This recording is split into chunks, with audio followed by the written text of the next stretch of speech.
चलिए उसी क्वेश्चन के कड़ी में एक क्वेश्चन और बनाते हैं जो कि बहुत ही इंपॉर्टेंट है। वो क्वेश्चन है इवेल्युएट इंटीग्रेशन 0 से pi x sin x by 1 plus cos square x dx। जितने भी क्वेश्चन उस प्रॉपर्टी से रिलेटेड बताए जा रहे हैं वो सारे क्वेश्चन बहुत ही इंपॉर्टेंट है। ध्यान से उसको रिवाइज कीजिएगा तो आपको आसानी से समझ में आ जाएगा। चलिए इसको सॉल्व करते हैं। I इक्वल टू 0 से pi x sin x by 1 plus cos square x dx। इसको इक्वेशन नंबर 1 मान लिया। अब अप्लाई करते हैं प्रॉपर्टीज को। अप्लाई प्रॉपर्टीज को अप्लाई करते हैं तो I इक्वल टू, जैसा कि आप जान रहे हैं कि जहां जहां वेरिएबल है वहां वहां हम लोग क्या यूज करेंगे, अपर लिमिट से उस वेरिएबल को घटाएंगे। तो pi minus x into sine pi minus x by 1 plus cos square pi minus x, ये रहा dx। 0 से pi minus x sine pi minus x, ऐसे इसके जस्ट पीछे वाले क्वेश्चन में बताए थे कि साइन पाई माइनस एक्स का वैल्यू होता है sine x. Sine pi minus x का वैल्यू होता है साइन एक्स और कॉस पाई माइनस एक्स का वैल्यू होता है माइनस कॉस एक्स। क्योंकि ध्यान दीजिएगा कॉस पाई माइनस एक्स का वैल्यू माइनस कॉस एक्स है, लेकिन कॉस पर स्क्वायर लगा हुआ है। Cos square pi minus x है जो इस माइनस कॉस एक्स को फिर वापस किसमें बदल देगा, कॉस स्क्वायर एक्स में, यानी कि माइनस गायब होगा। क्योंकि माइनस का स्क्वायर कीजिएगा तो फिर प्लस हो जाएगा।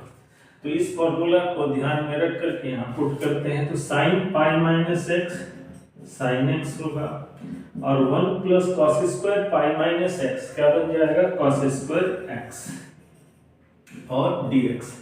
इसको इक्वेशन हम लोग 2 मान लेते हैं। इक्वेशन 1 और 2 को ऐड करते हैं।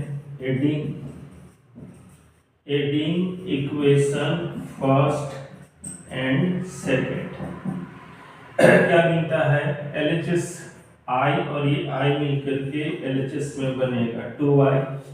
RHS में ध्यान दीजिएगा तो दोनों का चूंकि लिमिट इंटीग्रेशन का सेम है तो एक ही में कॉमन ले लिए।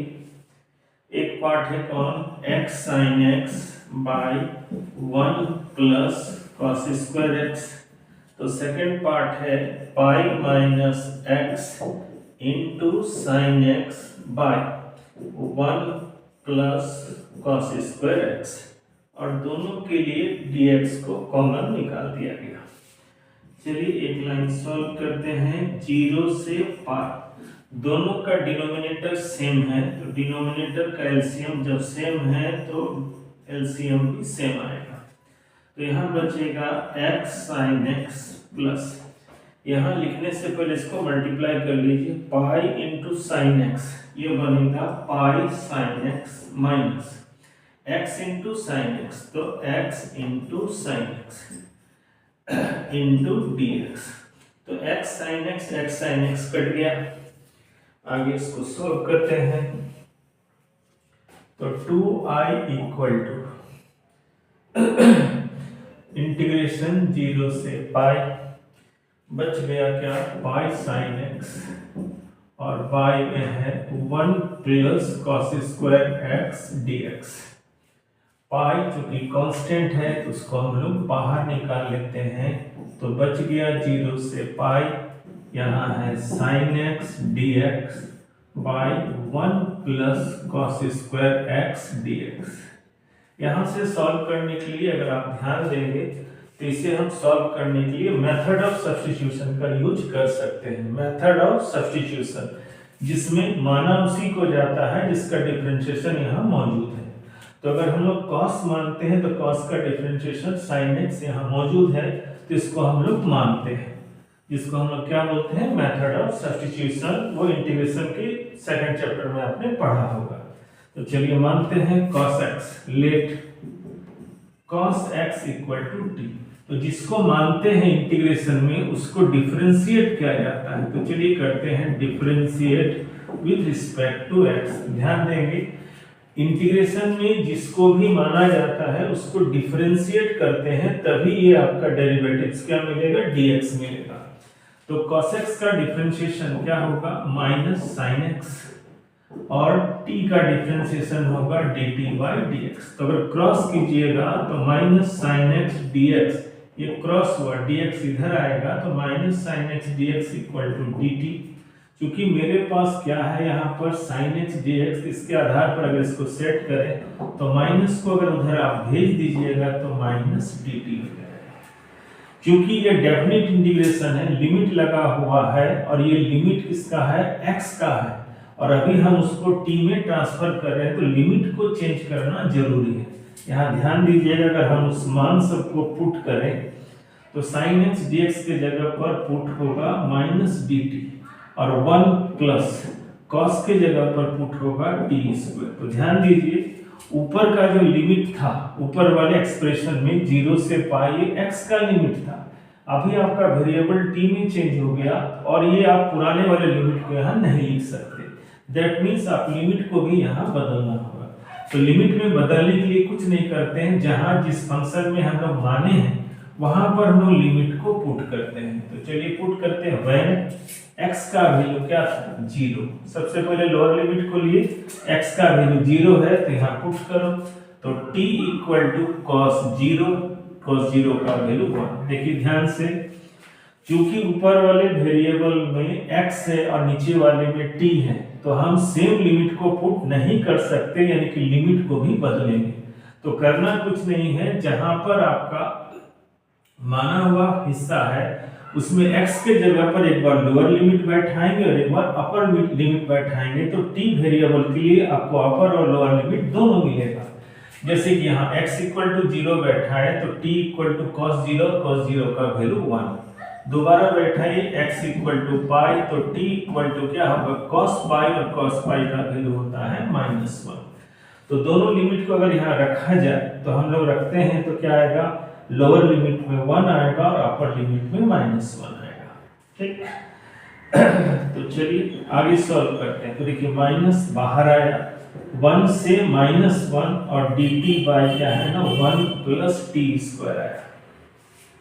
यहाँ पर एक प्रॉपर्टीज आप लोग फिर एक प्रॉपर्टीज पढ़े होंगे, वो प्रॉपर्टीज बताता है क्या, a से b अगर किसी फंक्शन में लगा हुआ है, लोअर लिमिट अपर लिमिट किसी फंक्शन में है और आप चाहते हैं कि लिमिट को आप अपर से लोअर को बदले और लोअर को अपर ले जाए। अगर आप लिमिट को बदलना चाहते हैं तो माइनस साइन लगा करके हम लिमिट को अपर लोअर को हम चेंज कर सकते हैं। यहाँ ध्यान देंगे, लोअर लिमिट अपर में चला गया और अपर आया लोअर में और लग गया क्या ना माइनस। तो यहाँ ध्यान दीजिए, यहाँ पर पहले से माइनस मौजूद है और इस माइनस को अगर हम हटाना चाहते हैं तो लोअर और अपर लिमिट को हम बदल देंगे।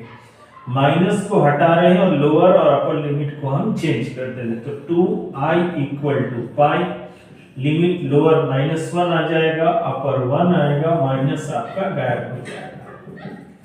चलिए अब चलते हैं dt by 1 plus T square. तो dt by 1 plus T square का इंटीग्रेशन होता है tan इनवर्स t और अपर लिमिट 1 और लोअर लिमिट -1। तो 2y इक्वल टू पाई, अब लिमिट पुट करते हैं, लिमिट -1 अपर लिमिट में 1 आएगा, minus tan inverse -1। Inverse chapter में आप पढ़े हैं tan इनवर्स 1 का वैल्यू होता है π/4